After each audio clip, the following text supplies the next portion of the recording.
right at 2 o'clock. We are waiting on a couple more people to join us up here on the stage, and then we like to give a minute for the last minute stragglers to get into the room so that they don't miss the start to it.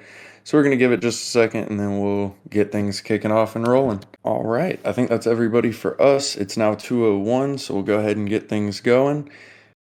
As always, we are going to talk about a few things, answer a few questions that we brought in prior to today, and then open it up for some live questions at the end. Raise your hand if you have a question. We'll pull you up on stage in order at the end. If you have a question and your question gets answered and you have your hand raised, please lower your hand so that we can pull up more people and get more questions answered in the time frame that we have. Today is with our developers. Variety pack of them, so we can also do a little bit of introductions as well. But before we do that, Frisky, did you want to kick us off? Yeah, sure. Welcome everyone to the DeFi Kingdoms Dev AMA. We do have a lot of people here. Beetle Dude, we've seen before. Mr. Fawn has been here, I believe, a time or two. He's our really talented Solidity developer manager. And Professor Tango, everyone knows as well. And then we have Dreamer and Sunbear from the growth side with some cool announcements as well. And then everybody here already knows Bolin, the man who needs no introduction.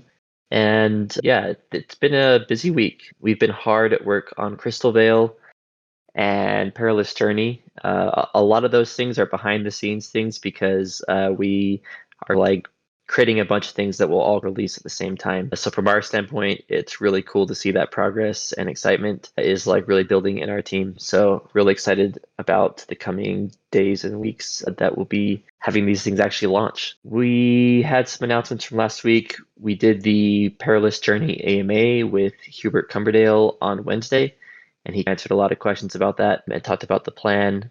And there is an update there. Early on, when we were talking about Perilous Journey and the incentives that we wanted to provide, we had a lot of crazy ideas about things that could incentivize it, some of which are included and others didn't make the cut. But in the end, we had to take away some of those really cool incentives, and we wanted to replace those with some equally cool incentives that we basically just would like to scale up the amount of Gen 0 heroes that are being awarded for the participants of the Perilous Journey. And part of this is because of our sort of like transition to, instead of just having a blanket sale as the primary source of these Gen Zeros like we did for Serendale, we're in a situation now where we have a lot of players. Everybody knows the value of these Gen Zeros. It's a lot less speculation and a lot more tried and true ROI. And we want to reward the players of this game with this sale rather than basically just having a sale where those amounts would just go into the coffers of the creation of the game like we did with the other one. We were instead trying to think of really cool and interesting and fun ways to have the majority of those Gen Zeros be actually given out in terms of airdrops and really cool in-game sort of things that would incentivize players to play the game and to do all of the behavior that we want to see. With that in mind, we had announced 25 heroes would be raffled for amongst the players that had heroes that died, and then an extra 25 amongst the players that had heroes that survived. And instead, what we'd like to do now is actually scale that up to be a little bit more aggressive with our awards for the players that are undertaking this Perilous Journey, because the Perilous Journey really does represent a large part of the lore, and it's also a large risk. So we're trying to balance that out with a large reward as well. So we would like to increase that up from 25 each to 100 each. So that's a 4x increase for a total of 200 Gen 0 heroes that would be raffled off to the survivors and the casualties of like this trip. So I just wanted to let you guys know that. We'll have some more details about that probably later. And then if anyone has questions about that, they can also reach out to us or to Hubert, who would have more information there. So that's exciting. Personally, I'm stoked about the prospect of having more regular players have the ability to earn these Gen Zeros rather than it always just being like a whales game where you have some kind of auction and highest bidder gets it. sort of thing. I think this is a lot more of a fair way of approaching it, and it gives everyone more equal footing there as well. Let's see, we had a DFK vote site that we added last week, I believe, as well, towards the start of the week, where we added a new subdomain, vote.defikingdoms.com. And that will be our new portal for all of our ongoing governance votes for the future. And we also had our first vote there in terms of what amount of voting power should heroes have. And so this is an entirely new prospect that we have, where up until now, all of our votes have been X joules. So it's very much just a use your money to vote on the proposals. But going forward, we still will have that as the primary one, but we also would like to give a voice to holders of heroes and also land as well. So we had a vote to see how much voting power heroes would entail. And the majority of those said 10 X joules of voting power for each hero. So I'm excited about that because as a game, it's very important that we give our players a voice in what is being done with the gameplay and the balancing and any proposals that impact the value of their assets. Anyone who holds those assets should have a say in that. So that's part of the intention there. Really excited about that to see what cool things we can do in the future with some of those votes. And I think those are the main things for me. We also have secret snapshots that I'll be posting the results of this afternoon along with the prizes. So stay tuned for that. We have all of the information gathered and we're just putting on all of the finishing touches on those. And you should see most of those airdrops be completed towards the end of this week as well. That is coming up too. Stay tuned. I think, Dreamer, I'd like to turn the time over to you a little bit to talk about some of the growth side of things. If that's all right.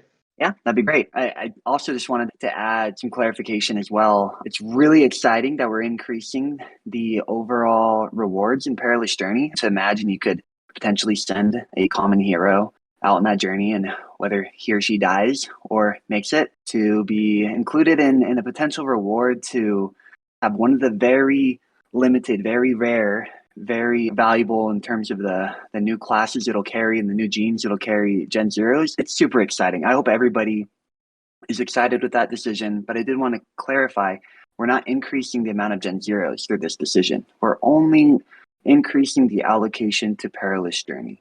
So if anybody out there heard that and they're like, wait, they're making more Gen Zeros, diluting, etc. No, just wanted to make sure that's clear and get everybody extra excited about the Perilous Journey and realize that if you thought it was worth it to risk your heroes before, I think it's even more worth it now. So if you liked it at 25, you're going to love each of those risks at 100 each side. So two things from me today. One is to recap the results of the vote that we had on the gardens. We had a few votes actually where we were really trying to partner with the community in as many ways as we can with a lot of these decisions.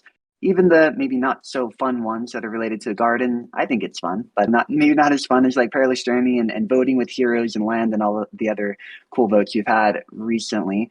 But 3 of the gardens were clearly no longer in scope of the recently approved policy. And that was mainly due to size, as we're trying to keep and incentivize blue chip tokens in our gardens, which really adds stability to our overall token that we are pairing with Jewel. And as new projects come about, we want to find ways to support them. And that's why we have our bounty and grant program and other things. But the community voted, and 2 of the 3 pools will be retired from incentives. So we are not single-handedly removing liquidity from the chain or anything.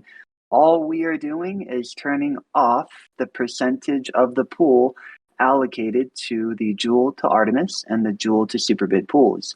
The community also voted about 68% or so to retire Feriala, but it was very important for us to have stability in these pools. So in the policy that was passed just prior to this vote, we required 75% in order to retire. That's 3/4. So it still has 1/4 of the community that may not agree with it. So really, we want to make sure whenever we turn off incentives or retire these pools, we have way more than 51%. We have the vast majority of the community in favor of that. The Feriala pool will be grandfathered in for now. Did not get that 3/4 vote and will remain with those allocations. So by the end of the day today, if possible, we're going to look to update the allocations there. I think in the gardens, it might reflect as a dormant pool. I'm not exactly sure what that will reflect as, but we should not expect the Artemis or Superbid pools to have any more rewards for staking going forward. That's the first update. The second is on the grant program. So we've been working hard on getting the program itself finalized. Sunbear has been reviewing all of those submissions. There is one submission that we are looking to progress starting today. I wanted to recap that process, what it'll look like, and then just have Sunbear give an intro on it, and then we can hand it over to Bull in the group to get us off at the AMA. But essentially what we're going to try to start doing, and maybe we'll adjust as we go, is to announce in the AMA new grant proposals we're setting forth to the community. So these are grants that have been submitted as an application, reviewed by Sunbear, put together with the applicants a overall proposal that's usually a 5 to 10 page PDF proposal, reviewed internally by the team, and we're going back and forth with many of these teams to help them refine it and really see which ways we can partner and support them with it, partner in and support them in their proposal as well. So today we'll open a channel, we'll drop in that proposal, both the proposal from the team and from the core team as well on what we've done, and that's going to summarize everything. It's going to have the amount, going to have the overall business model, what the project is, and what the amount is, and how it'll be used. That'll be reviewed in that dedicated channel until about Friday, where a vote will open. The vote will last until just before next week's AMA, and then the AMA will announce if it passed or not, and potentially we'll announce the next one. So we're going to try this cycle out, where AMA to AMA or Monday to Monday, there may be a chance for a new proposal to be listed in Discord, where folks can interact with that team, ask questions, review the proposal. After plenty of time, by Friday, start that vote, have multiple days for everybody to vote, and then have that vote close on that Monday. So that's to recap the process, and I'll pass it over to Sunbear for 1 minute to just share what proposal we have to look forward to this week. Thank you, Dreamer. Yeah, this is exciting to have this first one come out. I think you all are going to enjoy this one. Excited to have you engage with the team that's creating it, to look at it in the Discord as we launch it today and see what questions and comments you have. But we are proposing DFK Arena. This is a combat game that utilizes our hero NFTs, gold. It's a 1v1 combat situation. It's very exciting. Actually, when I get that posted in the channel today, you'll be able to see, like Dreamer said, the proposal that's been put together as a collaborative process by the team that's applied. And of course, our response to that, things we've done with that, how the allocation will happen and everything. But there's also a link to a landing page that they just completed this morning. So you can start to see what that landing page looks like. It really describes the combat, how it happens. And there's going to be a link to a video as well that shows some of the logistics of that combat, and also just the animations that are connected to that. So lots of neat examples to engage with to see about this proposal and whether or not the community wants to support it. Yeah, thanks, Sunbear. So it's going to be really big. It's a good first example of ways that we can all look at the tokens and the resources in DeFi kingdoms and find ways to do something fun, like whatever you can dream of that you want to do. Put a really good plan together, get a team, submit that grant, we'll review it, we'll work with you. More than just giving out money, we're actually working with these good ideas, potentially links to NPCs in the game and fee sharing and even interactions with smart contracts. Can't emphasize enough how much we want to partner with all the builders out there to continue to make DeFi kingdoms incredible for everybody. So without taking more time, Bolon, back over to you. Awesome. Thank you much. And very excited for DFK Arena to show up as our first potential grant. Like they said, keep an eye out. We'll be turning that Discord channel live a little bit later, where you can see the information and interact with the team that's proposed it as well, ask questions, etc. So very excited for that. The first thing I wanted to do is actually go back to Fox for just a moment, if you don't mind, good sir. We've had variety of questions regarding both the private hire functionality and the sales auction functionality. So I was going to see if you wanted to just shed a little light on those. Yeah, no, that's great. Auctions are a thing that we're actively working on right now. Actually, I spent some time on that this morning, early morning for the person who said I sound tired. I've actually been up pretty early. That's just because I love to actually work on this project. It's just so fun. Auctions, yes, we are actively working on reactivating private hire auctions. That is the priority.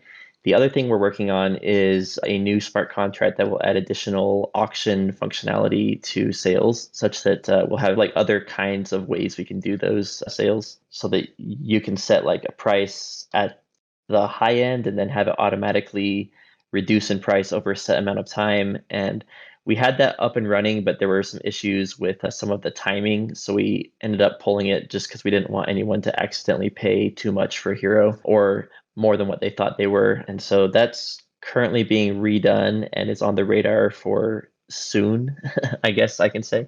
We have a lot of things that are launching in this week with Perilous Journey, and then next week and the following week with some other things that haven't been announced yet. So there's a lot going on, but we are trying to squeeze in things like that, as well as the stamina refactor as well, which I don't think you've asked about yet, but that is another thing that I spent most of the weekend working on. So we're getting really close on that. That was actually going to be my next question, so even better. So yes, stamina refresh still in the works. It is still coming. I know that one from listening to people who know how to code, unlike myself, talk. That one is a very interesting smart contract interaction. So still in the works, but it is coming. So with that, we'll go to our next question. This one is, I think, going to be best addressed by Beetle Dude. It comes from Kipple. I think it would be great to be able to add notes and or flags to heroes in game, be able to better manage, filter an individual's heroes. Cool. Yeah, hopefully y'all can hear me. Hello, everybody. So yeah, we do have this on the roadmap. We're working with our API team to get something set up where you'll be able to basically sign in or log in quotation marks with your wallet address, just so we can store these kinds of in-game things that aren't necessarily good to store on the blockchain, but we would like to still keep track of them and let you keep track of them. So one of those would be like a tagging system like this is suggesting, being able to say, look for all my heroes that fall under this tag or that fall under this particular kind of arbitrary category that I've set up. So yes, that's one of them, as well as getting notifications into a better spot where we can manage notifications based on your wallet address and keep that in the database rather than keeping it locally. So yes, we do have plans for that. I don't have a timeline for it yet, but it's on the roadmap for sure, and definitely something that we know people would enjoy having in the future. So good question. Awesome. While we're on that topic, I also just want to give you a shout out for the heroes automatically sorting by the profession when you go into a profession. That's awesome and saves me a lot of time. So I can only imagine what it does for other people. Me too. The fun thing about these features is that I get to enjoy them as well. So for sure. The next question that we have comes from Belsarn. In the smart contracts for quest times, are we using block time or seconds to measure the length of the quest and the completion of the quest? So is there a chance of if blockchain or block time, block speed extends, the quest time extends? Mr. Fawn, did you want to take that one on? Yep, absolutely. Great to be here with you guys. This actually is my first time being upstage on the AMA. Been in the crowd quite a few times. But as for the smart contracts in regards to stamina, stamina is calculated with a timestamp, not a block number. So when you are using a complete or a start quest in this specific question, what would be occurring is that you would be submitting a transaction to the blockchain, and as long as the blockchain mines it after the complete time on the quest, you should get the full questing rewards, and it would work as intended. We discussed there's small potentials for time lags between your browser and when the block actually gets mined, but as long as you're submitting it after the end time for your quest, the block would get mined afterwards and you would get the full reward. Does that answer the question, Bolon? I think so. It does in my mind. I guess we'll hear more about it if I didn't. For sure. No, I think that's a good answer, and it being in seconds, I think, is the main determination there. So it's independent of the block speed, which is awesome. So last question before we open up to some live questions on the stage. Once I get this question out of my mouth and it starts being answered, I am going to start inviting a couple people onto stage so that they can be ready to go. Once you get on stage, please do mute yourself and then wait for us to address you to ask your question. That way I can have a couple people up here at once to save some time and get to more questions. So the last pre-scripted question comes from Sir Earl. I think it might be a great idea to start planning, quotes, time sink games, something for people to do between quests, something to make it more interactive and give a little bit more entertainment value when you're waiting on stamina to refresh, for example. Is that something that actually, I think honestly, either Dreamer or Sunbear might have some insight on that for? I can say that there are quite a few submissions for the grant process that are connected to smaller games or games that are connected to ours, and even some that are suggesting that they have some way that's linked within the game. And so I think you're going to see some stuff in the next few weeks that might meet your need. Yeah, and more directly and immediately as well. Just that DFK arena. I see a lot of people speculating in the chat on what kind of things might be involved in terms of like modest betting or things to do in between our stamina being depleted. I can say that they have definitely thought of that. We've thought of that with them. And this is the first example of how adding things to do in between is in focus natively and through kind of our building relationship with the community by way of grant program. For sure. And I think that last part is really big. So I'm just going to repeat it. We do have things in the works ourselves. We do have things that we plan on adding, a lot of things that we plan on adding. But that is also a big part of where our grant program comes in, is different ways for people to interact with our game that aren't necessarily built by us. So definitely, if you have ideas of a fun way to interact with any part of DFK, submit a grant proposal. It's very much so the whole purpose there is to keep things coming even outside of our own personal bandwidth. So I have sent a couple of invites to people to join the stage. So let's see if anybody wants to accept my invite. Metez, you're up here. Go ahead. Hey guys, awesome to have you back here and to listen to you guys again. You already started discussing on the topic of my question a bit, but I still wanted to ask it because I think was a bit more of a general view that I wanted to ask. Is that specifically for the gameplay aspect or the perspective of quests as they exist right now? You notice that the Perilous Journey is also a form of a quest or an event, but it has a completely different format than the currently implemented form of quests. And you already mentioned that the current quests are like not at all what the entire game will look like. So I was wondering about what the long-term vision is in terms of questing or gameplay for heroes. Are they going to be longer quests? Will they involve more interaction?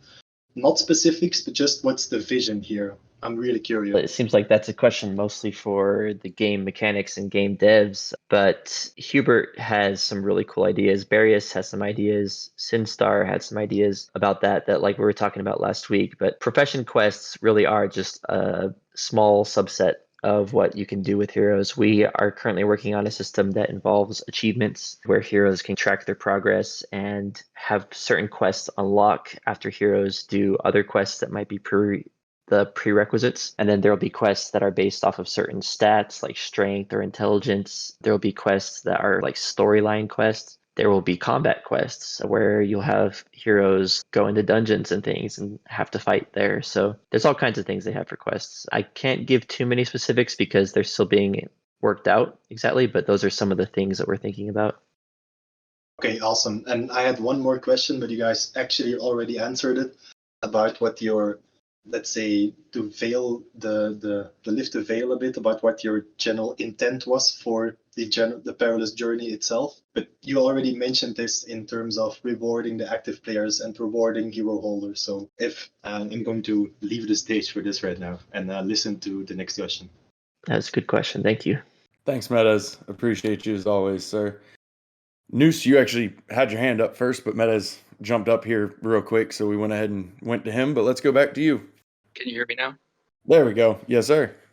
Okay, thanks. So I think the devs have done a great job of creating incentives that benefit everyone in the ecosystem generally. But some people complained about the stamina potions and the level 10 race, and I had to repeatedly point out that increases demand for the ingredients, which makes the quests more valuable. But one thing that I don't really understand is how the opacity of the land tournaments component of the Perilous Journey benefits anyone but whales who can afford to basically send all their heroes knowing that a substantial portion will come back. Whereas many players have maybe one hero with a very high stat that could be competitive in a LAN tournament, which would be a game changer in a different way than winning a raffle where we don't really know what the denominator is, would be a game changer because that's pure chance. But if the devs want people making rational risk reward calculations, then it's important for us to know the potential reward. What is this selection of LAN tournaments? How many of the LAN tournaments are we talking about that are going to be determined by a single stat? And what is the weight given to genes, which was alluded to? Is it really the case for those tournaments that a wizard could beat a Dark Knight based on the RNG component?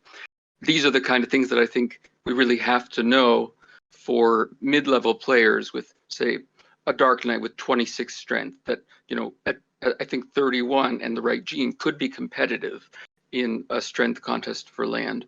But if it's truly just RNG oriented and thus basically a raffle, then it certainly doesn't make sense to send one's best hero in that way. So I feel that non-whales need a lot more information on both the land tournaments alluded to and the special quests that'll be qualified for before making those important decisions.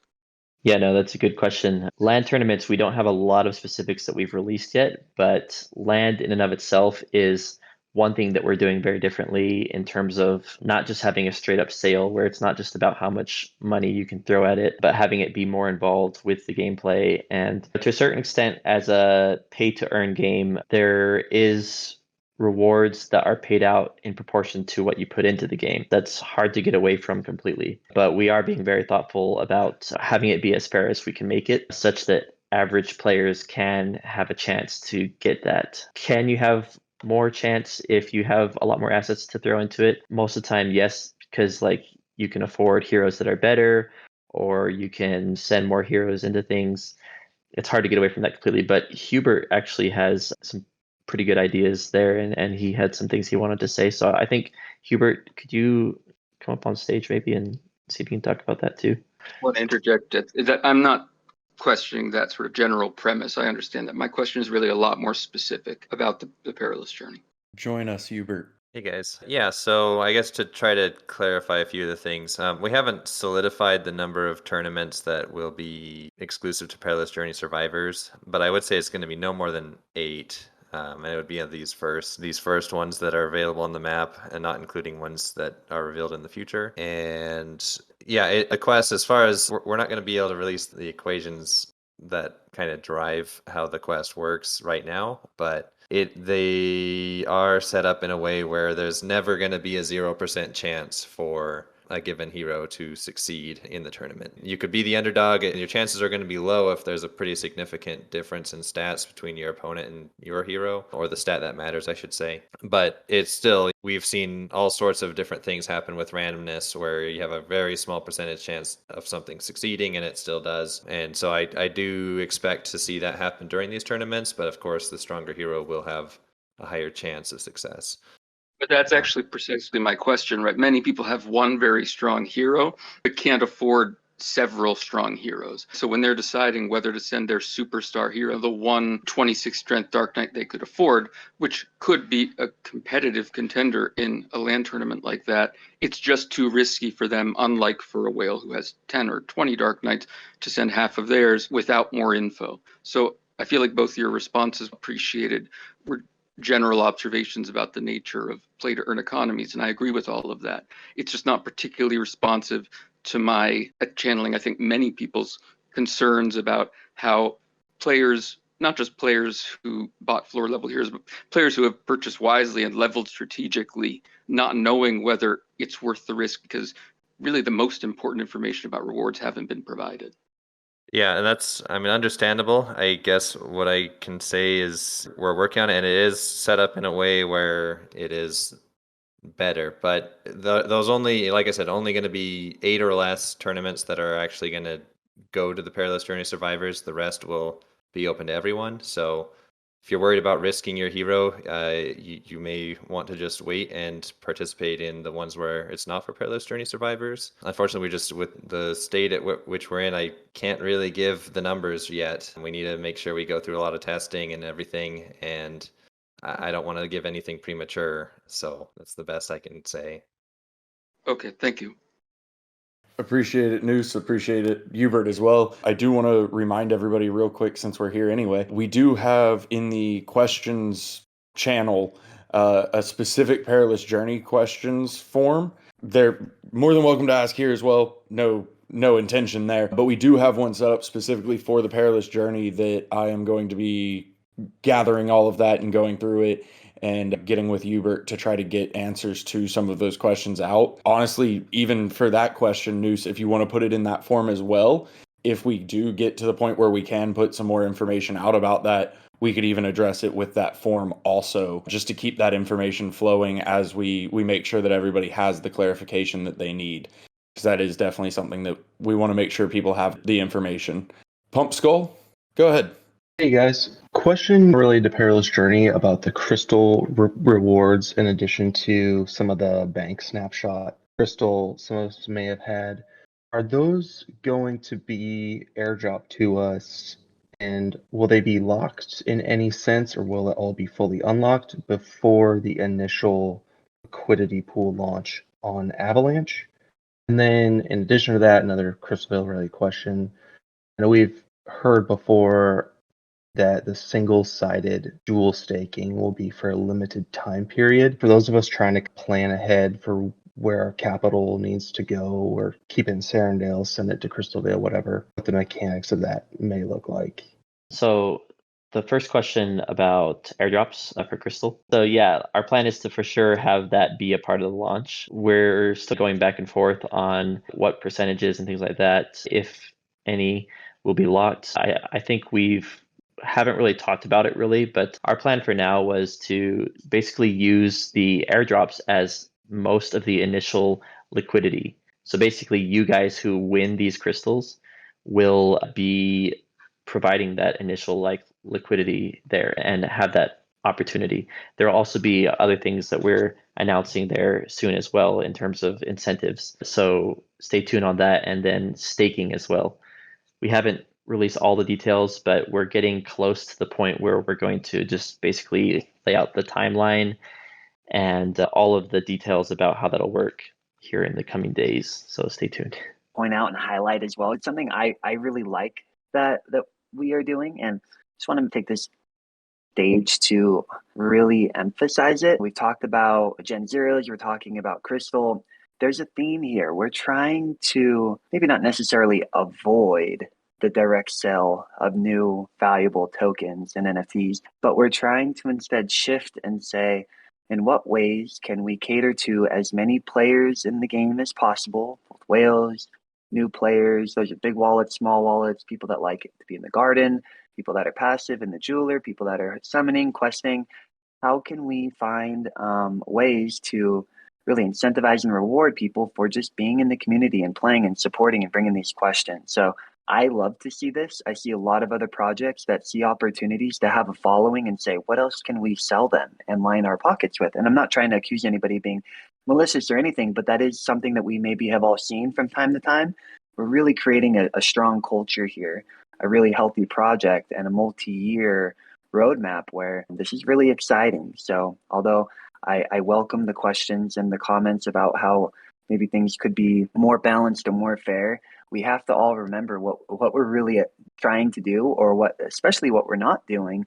We're not just saying, man, people want land, people want Gen Zeros, people want Crystal, let's set this price that we want that goes directly or a majority to us and just sell it to everybody and it'll be great. High five. No, instead we're finding these really awesome ways to airdrop, share, and reward those that are actively playing, keeping in mind that making a possibility for somebody to win isn't necessarily, although it's better than saying, all right, you don't have a couple $100 million, you're not a whale to get this, you have no possibility. Your probability may be lower, but you have the possibility now. So I hope that's appreciated and celebrated, because it's something that I'm really excited about. So I wanted to take a few minutes to just emphasize.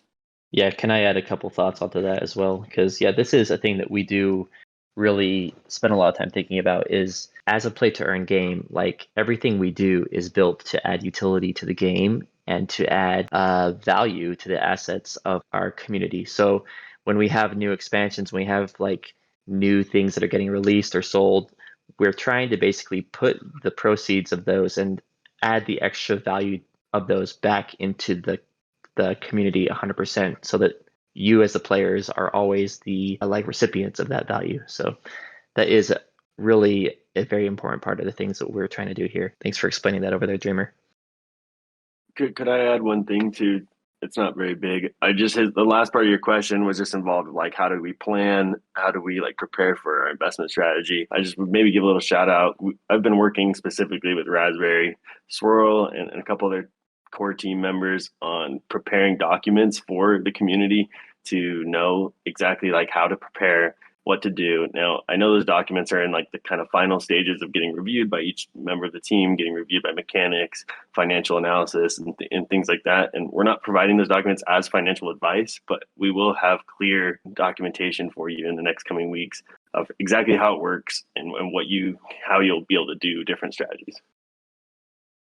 Okay, thanks. Yeah, I think I've just seen this in the chat a lot about concerns of liquidity drying up, people leaving Serendale, unwinding their gardens on Serendale and bridging them over, and making sure that Serendale can stay alive once Crystal Vale launches. Dreamer could probably talk to that, because that's also a thing that we think a lot about. Is everything that we do is basically adding utility not only to new assets but also to the existing assets. So the incentivization is always there and always in mind to make sure that the Joule part of it will be very strong as well. In fact, stronger because of this expansion rather than weaker because of it. And I think Dreamer will explain that a little bit more here. Yeah, I think to say that there will be no disruption in Serendale, it's not going to be accurate. But I think if the way that we've structured it, to buy and hold Joule in order to participate as one of the like founding participants in the birth of Crystal Vale, is the first step to adding stability there. You can't just dump Joule to get Crystal. You have to buy and hold it. The question on liquidity drying up, liquidity is a direct input in the APRs that are very important to many farmers within the industry and within DeFi Kingdom specifically. Those that choose to potentially reallocate from Serendale to Crystal Vale in the form of redeeming their gardens, all else equal, APRs would go up. That is going to cause others to potentially put their money in those gardens. We don't want to see a whipsaw of bridging back and forth, and hopefully people won't be chasing APRs to like the 10%. But I think that we definitely won't see a direct exit, because if you became overly redeemed, if a certain pool became thinly funded and all else, the price and the emissions stayed the same, APRs would get very high, very juicy, and others would come in and balance it out. So I think that a fair speculative argument would be, with the launch of Crystal Vale and the highly attractive emissions that we will see, and depending on how well funded that is, it's really going to affect the overall APRs there.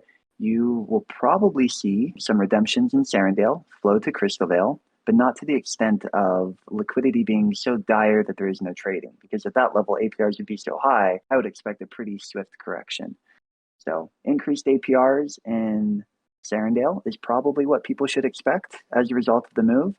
And I would assume that would balance out to some differential with those in Christabel. So Serendale and Christabel gardens over time, it's going to be interesting at the beginning. We'll only have a few gardens. Probably see a lot of balance there due to the active bridging and arbitrage traders and farmers. The other piece to that, I think I didn't mention on the Joule side, it's not just buying Joule. I know that we haven't released all of the details. We've hinted to it here and there, but we are trying to be very creative. And one potential option is to include X Joule as well, which, as we know, X Joule you only get by staking Joule and leaving it in Serendale. So away from the liquidity comment in like the AMA protocol liquidity sense, but leaving Joule in Serendale we'll look for ways to incentivize that as well, since X Joule may play a part in earning Crystal on Christabel. So that's the other piece of the really ensuring or promoting stability in both realms, with extra focus on Serendale. Awesome. Pump Skull, does that answer your question? Yep, it does. Thanks, guys. Beautiful. Thank you much. Great question. Yes, for sure. So we have one more question that we're going to take, and then we're going to have to close it down for the day. Go ahead. All right. Hello, everybody. So I remember, folks, when the quest came out for the very first time, right around October, when they were like complete a quest and then you try it again. It was I believe that he mentioned that we extended the time for questing to 8 hours, primarily for mental health issues, and that makes sense. You can't be 24/7 on top of your computer questing. And then I also heard last week Dreamer talk about the championship program. And the way he talked about it suggested that the current questing is not going to change. And that's what I wanted to ask, which is that it has been established at this point that questing as it is today, it is quite tedious and time consuming. And it forces players to mindlessly click. And naturally, if you can outsource, that would be the best solution for players with a larger hero count. And I've also seen that narrative being used by other GameFi projects now that we are experiencing a natural sprouting, and it's the summer of GameFi. And while they hold DFK in high regard as it was a first mover in this, they do actually use that narrative that DFK is not a game because it's just clicking as a comparative advantage. I find this to be a very narrow view, and I find the game of DFK to be a much wider spectrum of including the summoning, the trading, the guilds, the everyday that's going on. That's what I consider being the game. A few questions around that. First, are you considering changing how quests happens today, the gameplay of the quests? And that's particularly pressing in terms of today, our reality today, because I understand that with all of the future things that you have, that you talked about, folks, in Meta's question, it might become current quests are obsolete. The wishing well is today, but this is our reality today, that we have to click through pretty much all day. It's a full-time job. I mean, if you listen to people that have a high hero count, what it is, are there any plans on changing that? Very simple solution suggestion for that would be to extend the quest from being hours to being a day or two or even more. So another question is whether for the championship program, whether it's going to focus on the current questing, the professions questing, or there will be more functionality for champions. And I guess and the last question is for Dream is whether the championship program is going to be the only way to play the game if you don't own a hero. Okay, yeah, that's a lot of questions. Really good questions too. Thank you, that. So let me see if I remember them in the right order. One of them is in terms of the scholarship program, or not scholarship, the champion program being set up such that, is it the only way or is it similar to our current setup with that? And I think that it's not just going to be profession quests, it's going to be all of the quest types, combat and storyline and all that as well. So that is that one. Trying to recall your other questions at this point. Whether questing as it is today is going to change to a more feasible way, like instead of being hours, it's being days, like quest for day. That's right. So quest right now is, you could see it as staking your hero for short periods of time and receiving rewards from that staking. So many people, I think, including you, have brought up the idea of staking your heroes for longer periods of time and having them just stay questing. And that is a thing that we have considered. There's other interesting ways that we could do that staking as well, in terms of expansions and staking for actual rewards that are more residual. So there are some ideas that we have, but we haven't really come to a concrete conclusion of exactly what we want to do with that yet. But yeah, it's ever evolving. We are trying to look for other ways to bring more of the game aspect. And Barius Rex, who's not on this call right now, but he's our game director, and he has a lot of experience with creating games. And he has this, I guess, philosophy about what makes a game fun. And there's all kinds of different aspects. There's some people like it for action. Some people like it for interaction on a social level. Some people like to be the best, or they want to have strategy. And it's all kinds of different ways that a specific game can be fun. And if you look at some games that are like idle style versus others that are like strategy, and others that are MMORPG, they all target certain aspects of that scale of fun. So for ours, as a MMORPG, I think a lot of that scale there for fun is in trying to create the best team, trying to be the best tournament winner, trying to have the most assets, or having the best rarest hero, trying to summon the rarest hero, and then the social aspects of like guilds and things like that as well are also playing a big part. So there's all kinds of different things that we're targeting. And as we start to add more and more features into our game, you'll see more and more of those aspects start to come into play. And then Dreamer, I think there was that question about the program. Yeah, to answer it really simply, today, in the current scope, is the champion program the only way to play the game without a hero? I'll answer really obviously at first. You don't need to own a hero to be staked in the jeweler or to be in the gardens. But if we're thinking about questing, we're thinking about all of the advanced higher level quests and potential combat, PvE, and profession quests.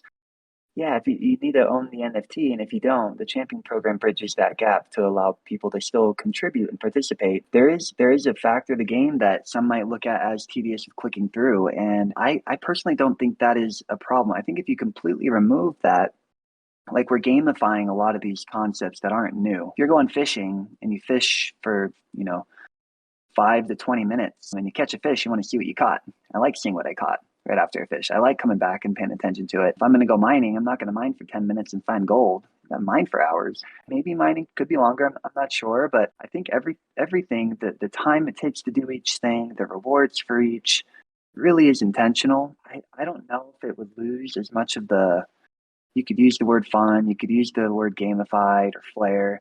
If everything were to just operate in the background, you just buy something, you leave it, and you're like, oh, cool, it made money. Kind of loses the gamified approach. Sometimes when you gamify things, it becomes a little more tedious, right? What you think about been having a discussion. We really want to support bridging in game, and bridging could be just like it looks like a beautiful pixelated game that is the same as another bridge UI, or you could make it what some might consider tedious and like. To bridge, you actually have to go to a different realm and go inside and then send it from one place to the other and then go back. Both of them have their merit. They're both fun. But I would say in the current plan, the champion program is the way to bridge the gap where people without a hero could play. It's the only way that you can play the game without a hero outside of the other options that are obviously there in the gardens and the jeweler. Yes. Thank you. So I understand we are in an interim state right now, waiting for all the new features to show and shine. And that makes a lot of sense. If I could squeeze in one last question, which is rather an observation, in terms of the governance and the last vote that happened on heroes being represented on votes, people voted the last choice, and a question remains whether they actually wanted more votes for their heroes, because 10x jewel is really 15 jewel, if I'm not mistaken, and a hero is worth way more than 15. So it's rather a suggestion whether we can have a forum to preempt kind of the way that the votes are suggested and have a discussion before they're put on vote. Yeah, so we went around in circles on that a little bit, where heroes have a lot of utility. X jewels just sit there and they can accrue, but heroes you can do a lot more with and they hold value. So it's not necessarily trying to represent how much the hero is worth in terms of the voting power. It's really just an extra thing in terms of like, here's added utility to your heroes. We do want to create a forum of sorts where if the community members would like to see things come to a vote, we could have suggestions for those. We're still trying to figure out the best way to do that, but there's options. One of them is to have a channel here in Discord. Another is to have a Google form or something. But at the end of the day, we don't want to necessarily gatekeep that forever, because as this project transitions more and more to function in a autonomous way as like a DAO, that will be some of the things that the community can source and can propose and then have the actual stuff get voted on there as well. So we are actively considering that in our new vote.defykingdoms.com site as well. Stay tuned for that. Thank you very much. Keep up the good work. Add as well, linearly 1-to-1. It's not 10 joule, it's not worth 15 joule, it's worth more. Totally agree. But let's say people said we want heroes to be worth 50x joule. And people are only in the jeweler to vote. Who's going to stay in the jeweler? You know what I mean? Like the benefit of staying in the jeweler is not only to vote, you get the fee sharing. The benefit to hold heroes is not only to vote, it's potentially combat and earn and everything. So I'm not sure if 10x Joule is the right long-term number. We want to work with the community to hear all views and make sure that it continues to evolve and progress. This was the first step towards that. I think we're really happy about it, but none of these votes are ever final. I think we're constantly growing. So one of the takeaways is, yeah, we're looking for ways to get good input, but we also want to make sure we make small calculated adjustments, limit disruption, and get to the right place mid and long term, if that makes sense. I'm glad you added that, Dreamer, because I was actually going to add a comment along those lines. And also the two things that I had thought about when we first started putting out those numbers is, first off, avoiding making commentary on hero value. Yeah, hero doesn't sell for 15 Joule right now, but if we set a X Joule voting amount for a hero that is relevantly comparative to the market value, that's influencing that market value in some ways. The other thing that I had thought of that I think plays in as well is the X Joule ratio changes and it only goes up. So it may be 10 X Joule, which is 15 Joule now, and actually I think it's closer to 17 right now, but eventually that'll be 20. And that ratio will continue to adjust. And so it does have that impact longer term as well. Yeah, maybe I'll state it a different way. Prior to the vote, the community put value on heroes through natural supply and demand. After vote, the community has added an incremental 10x Joule value on heroes, right? It didn't say that's what they're worth now, because prior to any voting inclusion at all, there was already value on heroes. This is now incremental utility that currently is priced at 10x Joule. It isn't cutting down that value and making it something else. It's just with the incremental utility comes the incremental voting power that is related to 10x Joule. So hopefully that makes sense. I think it's really positive, but it doesn't mean it's the right level. And I assume that will probably be revisited over time as ratio adjusts. There we go. That was much better said. Thank you. So with that, we're going to go ahead and wrap up. We actually are way over time anyway, so we're going to wrap up now. Quick roundtable for any last closing comments. Sunbear, did you want to start that off for us? Just appreciate y'all. We got a lot of fun stuff ahead, and just stick with us because we're having a great time. We really care about you, and we feel the care from you as well. So take care. Awesome. Beetle Dude? Same. Loving to get working on this project and excited to release some of these awesome features for y'all. Yes, please. Mr. Fawn? Yeah, I'll just add, our team makes up with so many people from different skill sets and backgrounds, whether it's mechanics, financial, development, smart contracts. It's been awesome to work with everyone, and it's impressive how much everyone takes from the community as input, and I'm excited to keep contributing to it, and happy to be here. Everybody get ready for some meditation. Professor Tango. Thank you. Yeah, I'm more just here for support today, but I just have to give a shout out to everybody on the team, just because day in and day out, we hear your questions, we hear your concerns, and you have no idea how many hours we spend discussing what is the right thing to do for the community. How do we make things fair for everyone, whales and non-hero holders alike? Like, we hear you guys, and we definitely have the same concerns. We're players in this game just like you are. I just am really impressed with the quality of conversations that we have and the depth of the discussions that we have going into every possible, avenue, understanding what people need and what people want and what's the right thing to do. So it's never been, I think it was alluded to earlier, we could just release heroes and more content, just sell it. And that's not really what we're trying to do. We're trying to make the experience the best we possibly can. And I just am so grateful to be part of this team because it's awesome. So kudos to everyone, and thank you all for being an awesome community. Fantastic. Dreamer. I'll keep my comments short. I think I spoke a fair amount today. Apologies. Yeah, with everything going on in the world right now, everything going on in the market for the last couple of months, it's really important that we, as Fox has mentioned so many times, and from a very intelligent space, we always build. We are builders, and part of that is building our community, our friendships, our ideas, our trust. And it's incredible to see and feel and hear everything that's going on, many of which is very hard to understand and internalize, and to come to AMAs where good ideas are brought forth. There's like an unlimited amount of support in the chat. You just really feel like we have this army of dreamers, of builders, of talented people that want to play, that want to innovate, that want to change the space. And We're not rinsing and repeating. We're not forking. We're not copying and pasting. We're truly building, and it's beautiful. I just want to say thank you to everybody on this call, for those on the team that we work with, many of which don't get to come up here and talk as often, and we really try to represent them well. But everybody's working their butts off at a time that's really hard to do so. So just want to say thank you, and then also ask that we keep up the positivity, we keep up the good questions, we keep up the good ideas and the questioning as well, and keep going from here. I see what you did there with your army of dreamers. Vox, did you want to close us out? Yeah, no, that was great. And just to basically echo some of those, I think that Dreamer stole my notes because, I was going to say a lot of the same things. So this is why I wake up in the morning excited is essentially because I get to work on this project. And there's a lot of really cool things that we're building. We're not just trying to do what everyone else is doing or trying to be the next or trying to copy like the trend. We are really trying to focus on innovating and doing that next big thing. And since the very start, we have been doing that next big thing, and we're going to continue to innovate and be at the forefront of this all the way. So yeah, expect that from us. We have roadmaps that are up in the years long. Like, we're not trying to be a flash in the pan. We are planning for the future and for the long term for that. It's always a blessing to be here with this amazing community.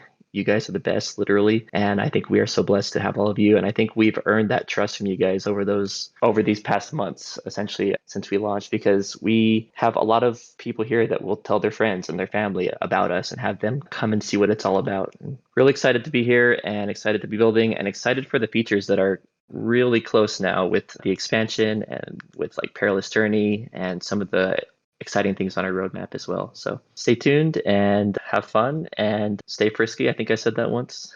And stay bullish. Thanks, everyone. We're going to get you to wrap up here for us one day, Fox. As always, thank you everyone who's here, both on the stage and in the audience. I really appreciate taking the time to have these AMAs. They mean a lot to me and our community and to our team. And we appreciate y'all bringing questions, submitting questions throughout the week, coming up here and asking live.